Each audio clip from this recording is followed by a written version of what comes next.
El camino a Cristo. Capítulo 3. Un poder misterioso que convence. ¿Cómo se justificará el hombre con Dios? ¿Cómo se hará justo el pecador? Solamente por intermedio de Cristo podemos ponernos en armonía con Dios y la santidad. Pero ¿cómo debemos ir a Cristo? Muchos formulan la misma pregunta que hicieron las multitudes el día de Pentecostés, cuando convencidas de su pecado exclamaron: ¿qué haremos? La primera palabra de contestación de Pedro fue: arrepentíos.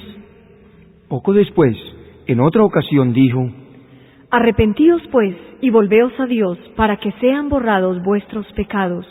Hechos capítulo 2, versículo 38, y el capítulo 3, versículo 19. El arrepentimiento comprende tristeza por el pecado y abandono del mismo. No renunciaremos al pecado a menos que veamos su pecaminosidad.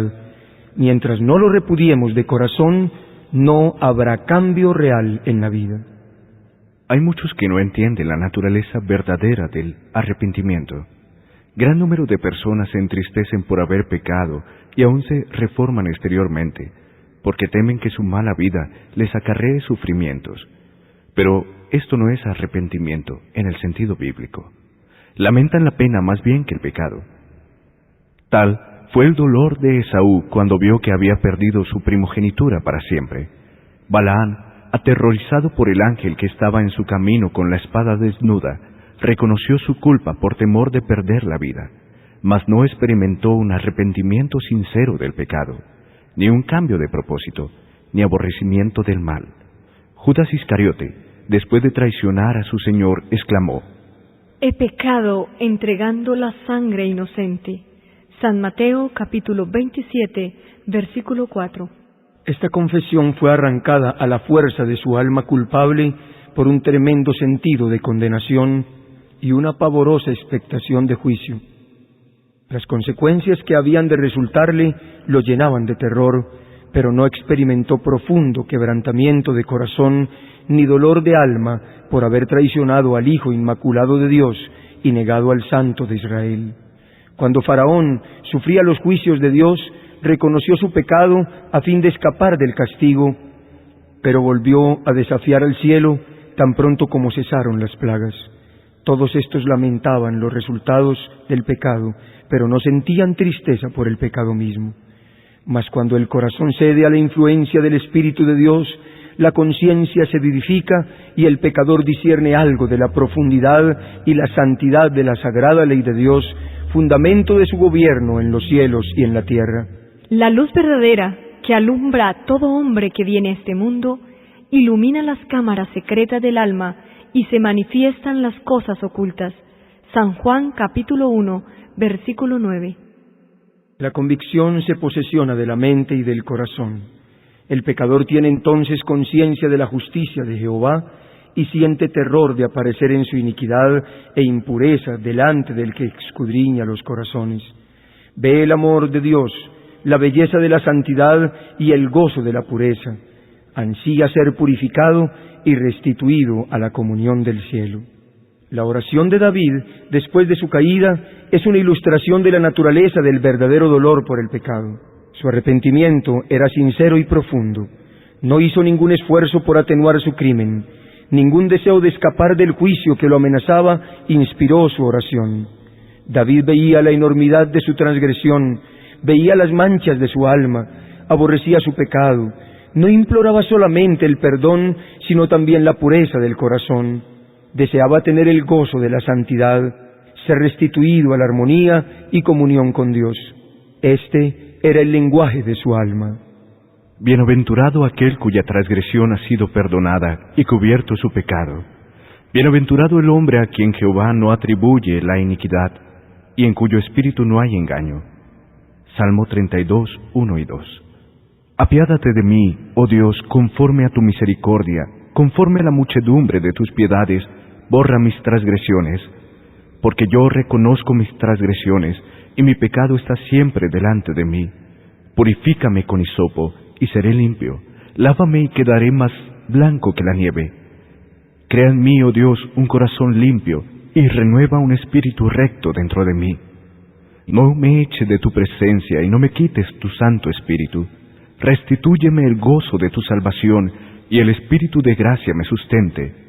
Líbrame del delito de sangre, oh Dios, el Dios de mi salvación. Cante mi lengua tu justicia.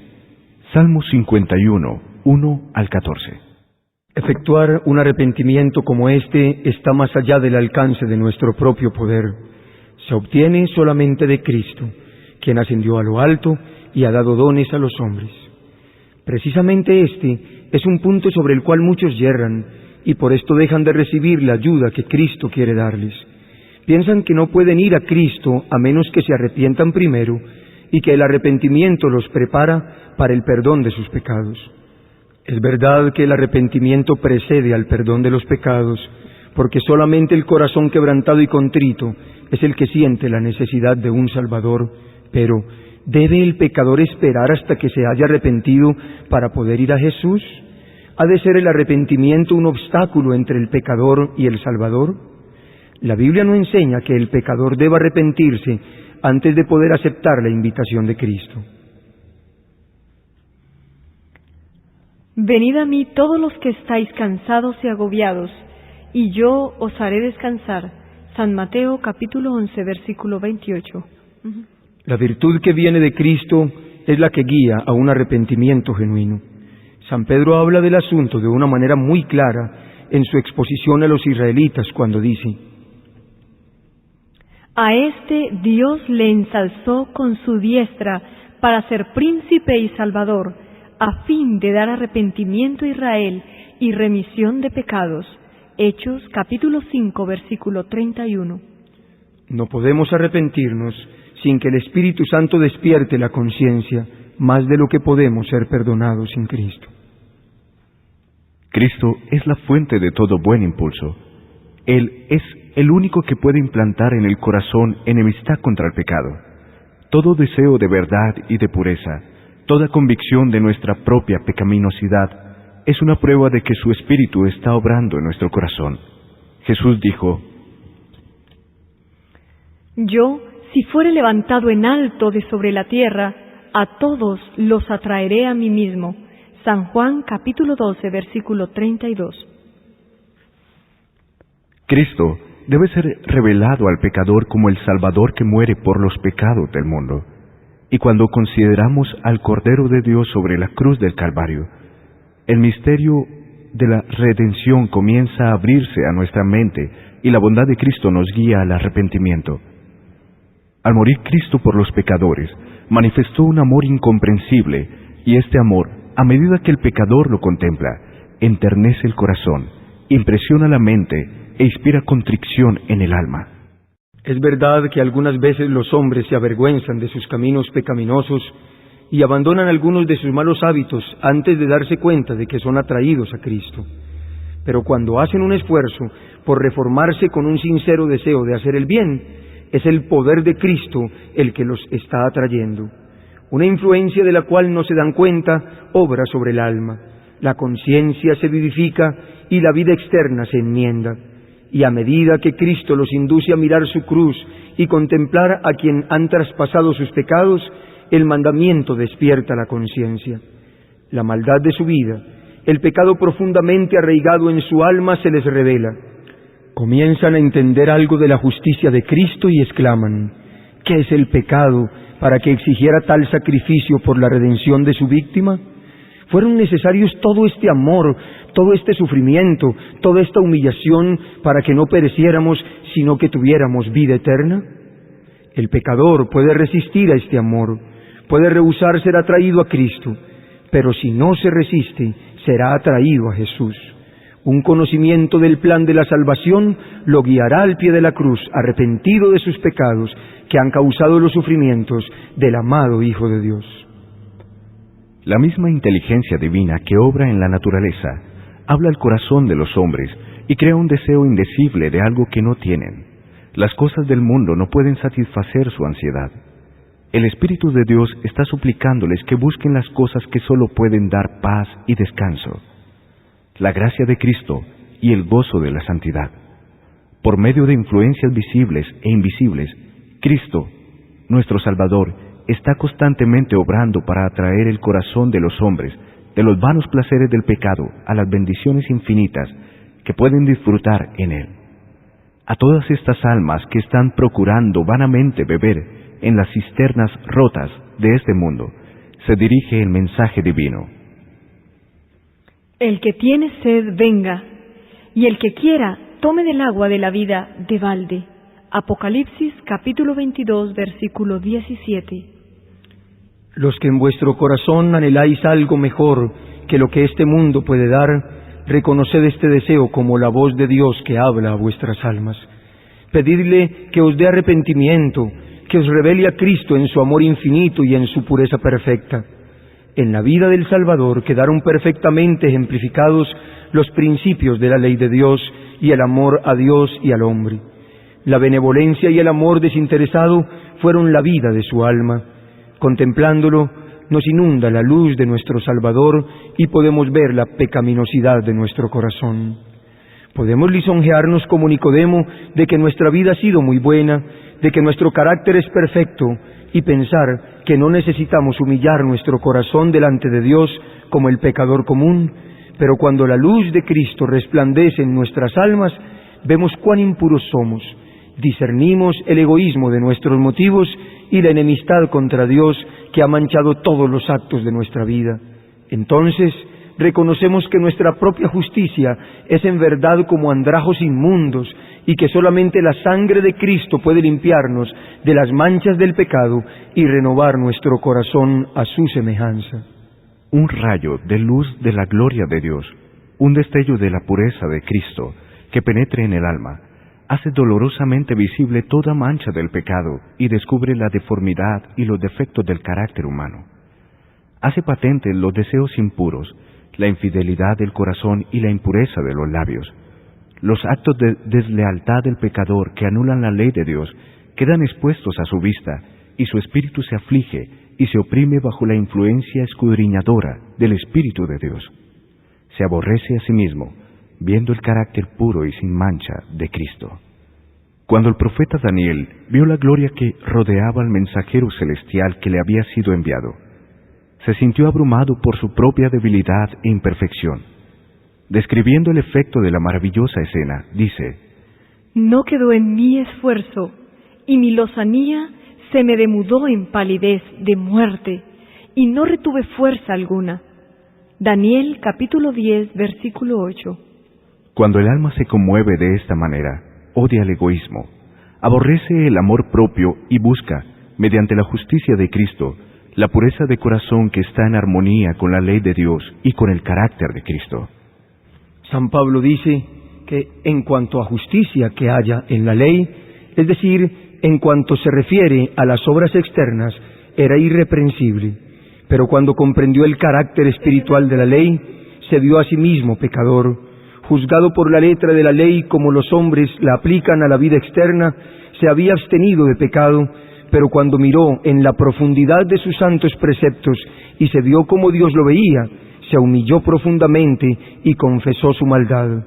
Dice: Y yo, aparte de la ley, vivía en un tiempo, mas cuando vino el mandamiento, revivió el pecado, y yo morí. Romanos capítulo 7, versículo 9. Cuando vio la naturaleza espiritual de la ley, mostrósele el pecado en su verdadera deformidad y su estimación propia se desvaneció.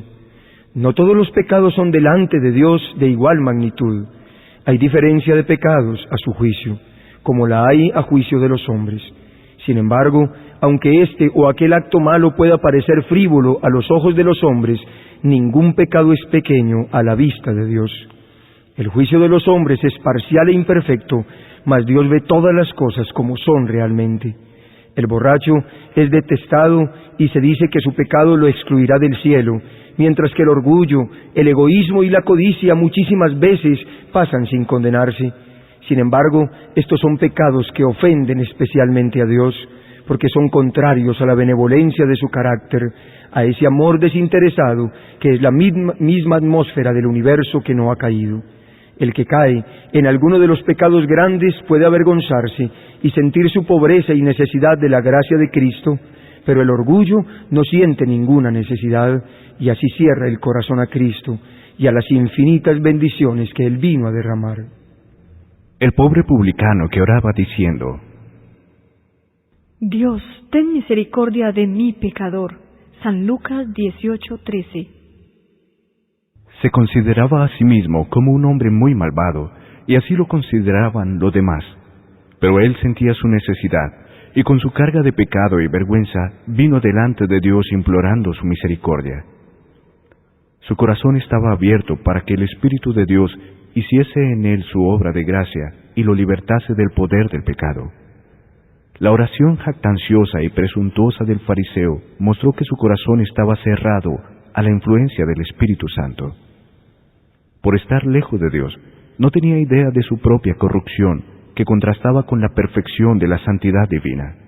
No sentía necesidad alguna y no recibió nada. Si percibís vuestra condición pecaminosa, no esperéis a haceros mejores vosotros mismos. ¿Cuántos hay que piensan que no son bastante buenos para ir a Cristo?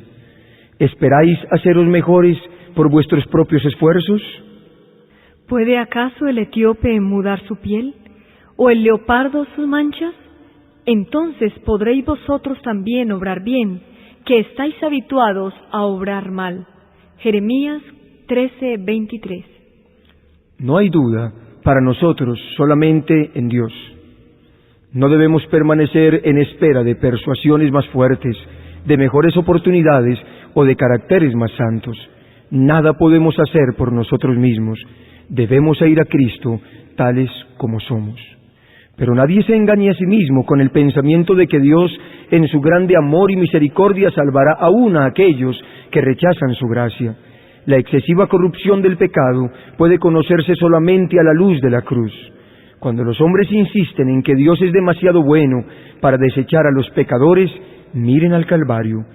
Fue porque no había otra manera en que el hombre pudiese ser salvo, porque sin este sacrificio era imposible de que la raza humana escapara del poder contaminador del pecado y se pusiera en comunión con los seres santos, imposible que los hombres llegaran a ser partícipes de la vida espiritual. Fue por esta causa por lo que Cristo tomó sobre sí la culpabilidad del desobediente y sufrió en lugar del pecador. El amor, los sufrimientos y la muerte del Hijo de Dios, todo da testimonio de la terrible enormidad del pecado y prueba que no hay modo de escapar de su poder, ni esperanza de una vida más elevada, sino mediante la sumisión del alma a Cristo. Algunas veces, los impenitentes se excusan diciendo de los que profesan ser cristianos: soy tan bueno como ellos. No son más abnegados, sobrios, ni circunspectos en su conducta que yo. Les gustan los placeres y la complacencia propia, tanto como a mí. Así, hacen de las faltas de otros una excusa por su propio descuido del deber. Pero los pecados y faltas de otros no justifican los nuestros, porque el Señor no nos ha dado un imperfecto modelo humano. Se nos ha dado como modelo al inmaculado Hijo de Dios, y los que se quejan de la mala vida de los que profesan ser creyentes son los que deberían presentar una vida y un ejemplo más nobles. Si tienen un concepto tan alto de lo que es ser un cristiano, ¿no es su pecado tanto mayor? Saben lo que es bueno y sin embargo rehúsan hacerlo. Cuidaos de las dilaciones. No posterguéis la obra de abandonar vuestros pecados y buscar la pureza del corazón por medio de Jesús. Aquí es donde miles y miles han errado para su perdición eterna. No insistiré sobre la brevedad e incertidumbre de la vida, pero hay un terrible peligro, un peligro que no se entiende suficientemente en retardarse en ceder a la invitación del Espíritu Santo de Dios, en preferir vivir en el pecado, porque tal demora consiste realmente en eso. El pecado, por pequeño que se suponga, no puede consentirse sino a riesgo de una pérdida infinita. Lo que no venzamos nos vencerá y determinará nuestra destrucción. Adán y Eva se persuadieron de que por una cosa de tan poca importancia como comer la fruta prohibida, no podrían resultar tan terribles consecuencias como Dios les había declarado. Pero esta cosa tan pequeña era la transgresión de la santa e inmutable ley de Dios. Separaba de Dios al hombre y había las compuertas de la muerte y de miserias sin número sobre nuestro mundo. Siglo tras siglo ha subido de nuestra tierra un continuo lamento de aflicción, y la creación aún gime bajo la fatiga terrible del dolor, como consecuencia de la desobediencia del hombre. El cielo mismo ha sentido los efectos de la rebelión del hombre contra Dios. El Calvario está delante de nosotros como un recuerdo del sacrificio asombroso que se requirió para expiar la transgresión de la ley divina. No consideremos el pecado como cosa trivial. Toda transgresión, todo descuido o rechazo de la gracia de Cristo obra indirectamente sobre nosotros, endurece el corazón, deprava la voluntad, entorpece el entendimiento y no solamente os hace menos inclinados a ceder, sino también menos capaces de ceder a la tierna invitación del Espíritu de Dios. Muchos están apaciguando su conciencia inquieta con el pensamiento de que pueden cambiar su mala conducta cuando quieran, de que pueden tratar con ligereza las invitaciones de la misericordia y sin embargo seguir siendo llamados. Piensan que después de menospreciar al Espíritu de gracia, después de echar su influencia del lado de Satanás, en un momento de terrible necesidad pueden cambiar de conducta, pero esto no se hace tan fácilmente. La experiencia y la educación de una vida entera han amoldado de tal manera el carácter que pocos desean después recibir la imagen de Jesús. Un solo rasgo malo de carácter, un solo deseo pecaminoso, acariciado persistentemente, neutralizan a veces todo el poder del Evangelio. Toda indulgencia pecaminosa fortalece la aversión del alma hacia Dios. El hombre que manifiesta un descreído atrevimiento o una impasible indiferencia hacia la verdad, no está sino cegando la cosecha de su propia siembra. En toda la Biblia no hay amonestación más terrible contra el hábito de jugar con el mal que las palabras del hombre sabio cuando dice: prenderán al impío sus propias iniquidades. Proverbios capítulo 5, versículo 22. Cristo está pronto para libertarnos del pecado, pero no fuerza la voluntad. Y si por la persistencia en el pecado la voluntad misma se inclina enteramente al mal, y no deseamos ser libres, si no queremos aceptar su gracia, ¿qué más puede hacer? Hemos obrado nuestra propia destrucción por nuestro deliberado rechazo de su amor. He aquí, ahora es el tiempo acepto. He aquí, ahora es el día de salvación. Segunda de Corintios 6, 2. Hoy, si oyereis su voz, no endurezcáis vuestros corazones. Hebreos capítulo 3, versículos 7 y 8. El hombre ve lo que aparece, mas el Señor ve el corazón. Primera de Samuel capítulo 16, versículo 7. El corazón humano, con sus encontradas emociones de gozo y de tristeza, el extraviado y caprichoso corazón, morada de tanta impureza y engaño. Él sabe sus motivos, sus mismos intentos y miras. Id a Él con vuestra alma manchada como está, como el salmista abrid sus cámaras al ojo que todo lo ve, exclamando: escudriñame, oh Dios, y conoce mi corazón. Ensáyame y conoce mis pensamientos, y ve si hay en mí algún camino malo, y guíame en el camino eterno. Salmos 139, versículos 23 y 24. Muchos aceptan una religión intelectual, una forma de santidad sin que el corazón esté limpio. Sea vuestra oración: crea en mí, oh Dios, un corazón limpio, y renueva un espíritu recto dentro de mí. Salmos 51, 10. Sed leales con vuestra propia alma. Sed tan diligentes, tan persistentes como lo seríais si vuestra vida mortal estuviera en peligro.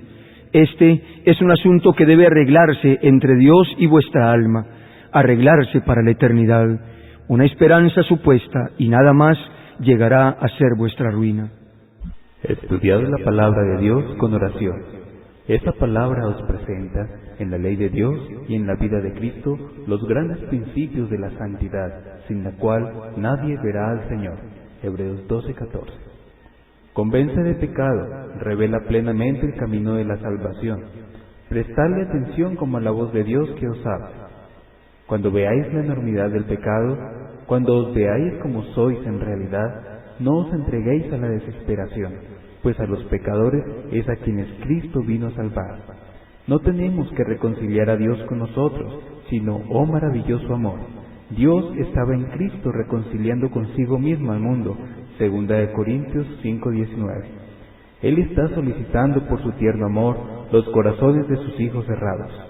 Ningún padre, según la carne, podría ser tan paciente con las faltas y yerros de sus hijos, como lo es Dios con aquellos a quienes trata de salvar. Nadie podría arguir más tiernamente con el pecador. Jamás labios humanos han dirigido invitaciones más tiernas que él al extraviado. Todas sus promesas, sus amonestaciones, no son sino la expresión de su indecible amor. Cuando Satanás viene a decirte que eres un gran pecador, mira a tu Redentor y habla de sus méritos. Lo que te ayudará será el mirar su luz. Reconoce tu pecado, pero di al enemigo que Cristo Jesús vino al mundo para salvar a los pecadores, 1 Timoteo 1:15, y que puede ser salvo por su incomparable amor. Jesús hizo una pregunta a Simón con respecto a los deudores. El primero debía a su Señor una suma pequeña y el segundo una muy grande, pero él perdonó a ambos. Y Cristo preguntó a Simón cuál deudor amaría más a su Señor. Simón contestó: aquel a quien más perdonó. Lucas 7:43. Hemos sido grandes deudores, pero Cristo murió para que fuésemos perdonados. Los méritos de su sacrificio son suficientes para presentarlos al Padre en nuestro favor. Aquellos a quienes ha perdonado más, lo amarán más, y estarán más cerca de su trono alabándolo por su grande amor e infinito sacrificio. Cuanto más plenamente comprendemos el amor de Dios, más nos percatamos de la pecaminosidad del pecado. Cuando vemos cuán larga es la cadena que se nos ha arrojado para rescatarnos, cuando entendemos algo del sacrificio infinito que Cristo ha hecho en nuestro favor, el corazón se derrite de ternura y contrición.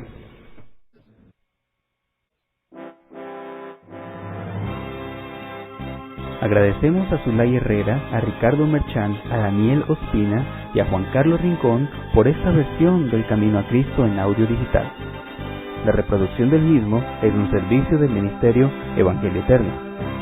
Para obtener gratuitamente estudios selectos de la Biblia y de los escritos de Elena G. de White, o para solicitar nuestras publicaciones impresas, diríjase a www.hogarisalud.com y www.evangelioeterno.com.